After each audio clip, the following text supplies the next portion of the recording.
നിനക്ക് പകരം ഒരു വാഴ നട്ടിരുന്നെങ്കിൽ ഒന്നിനും കൊള്ളാത്തവരെ ഉദ്ദേശിച്ച് മലയാളത്തിൽ പറയുന്ന ഒരു ചൊല്ലാണ്. അഭിനയത്തിന്റെ കാര്യത്തിൽ ഒരുത്തിനെയും സർട്ടിഫിക്കറ്റ് കാണിക്കേണ്ട കാര്യം മമ്മൂട്ടിക്കില്ല. പക്ഷേ തന്റെ star value box office collection ആക്കി മാറ്റുന്നതിൽ മമ്മൂട്ടി പരാജയമാണെന്ന വിമർശനങ്ങൾ തുടങ്ങിയിട്ട് കുറച്ചധികം നാളുകളായി. പക്ഷേ ആ വിമർശകർ സൗകര്യപൂർവ്വം മറക്കുന്ന ഒന്നുണ്ട്. പുലിമുരുകനും ലൂസിഫറിനും ഒക്കെ മുന്നേ മലയാളത്തിലെ ആദ്യത്തെ 25 കോടി അത് രാജമാണിക്യത്തിലൂടെ മമ്മൂട്ടിയുടെ പേരിലാണ്. രൂപയുടെ ഇൻഫ്ലേഷനും ടിക്കറ്റ് റേറ്റും ഇന്നത്തേതുമായി കമ്പയർ ചെയ്യുമ്പോൾ ഒരു 250 കോടിയെങ്കിലും ചുരുങ്ങിയത് ആ സിനിമയ്ക്ക് ഇന്നത്തെ കളക്ഷൻ ഉണ്ട്.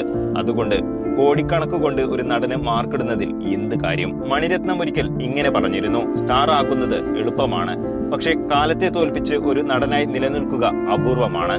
ആ അപൂർവതയുടെ ജീവനുള്ള ഉദാഹരണമാണ് മമ്മൂട്ടി എന്ന്.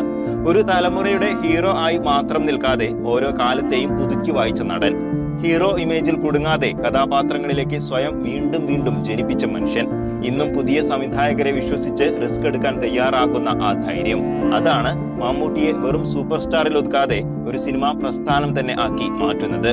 അടുത്തിടെ പോലും പഴയ ഹീറോ കഥകളിൽ ഇനി താല്പര്യമില്ല, പുതിയത് വേണമെന്ന അദ്ദേഹത്തിന്റെ നിലപാട് അതിന് വലിയ തെളിവാണ്.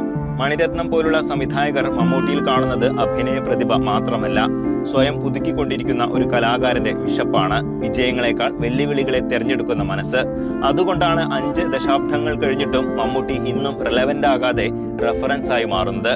അന്തരിച്ച പ്രശസ്ത ബോളിവുഡ് നടൻ അംജദ് ഖാൻ സിനിമയെ പറ്റി പറഞ്ഞ പ്രസിദ്ധമായ ഒരു വാചകമുണ്ട്, സിനിമയെ പോലെ ഇത്രയും നന്ദി കെട്ട സ്ഥലം വേറെയില്ല.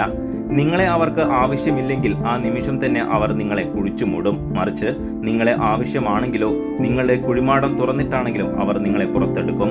അങ്ങനെയുള്ള സിനിമാ ഫീൽഡിൽ പരാജയങ്ങൾക്ക് മുകളിൽ പരാജയങ്ങൾ ഏറ്റുവാങ്ങിയപ്പോഴും തോറ്റുകൊടുക്കാൻ അയാൾ തയ്യാറായിരുന്നില്ല. മുകേഷും ജയറാമും ദിലീപും കുഞ്ചാക്കോ ബോബനും ഫഹദ് ഫാസിലും ആസിഫ് അലിയും പൃഥ്വിരാജും ഒക്കെ വന്നും പോയും ഇരിക്കുമ്പോഴും ഒരറ്റത്ത് മലയാള സിനിമയുടെ നെടും തൂണായി അയാൾ ഉറച്ചു നിന്നു. ഹൈ പോസിറ്റീവ് ആണെങ്കിലും മുസ്ലിം വിരോധം കാരണം മമ്മൂട്ടി സിനിമകൾക്ക് ആദ്യ ആഴ്ച പിന്നിട്ട് കഴിഞ്ഞാൽ സംഭവിക്കാറുള്ള ആ വലിവ് ലാലും കൂടി ചേരുന്നതോടെ പാട്രിയറ്റിലൂടെ നികത്താൻ കഴിയുമെന്ന് തന്നെ ആരാധകർ വിശ്വസിക്കുന്നുണ്ട്. 400 കോടി വരെ പ്രവചിക്കുന്നുണ്ട് ചിലർ. എന്തായാലും അത്ര ഒന്നും എത്തിയില്ലെങ്കിലും പ്രേക്ഷകർക്ക് എന്നും ഓർത്തുവെക്കാനുള്ള കഥാപാത്രങ്ങൾ സമ്മാനിക്കാൻ ഇരുവർക്കും കഴിയട്ടെ എന്ന് ആശംസിക്കുന്നു.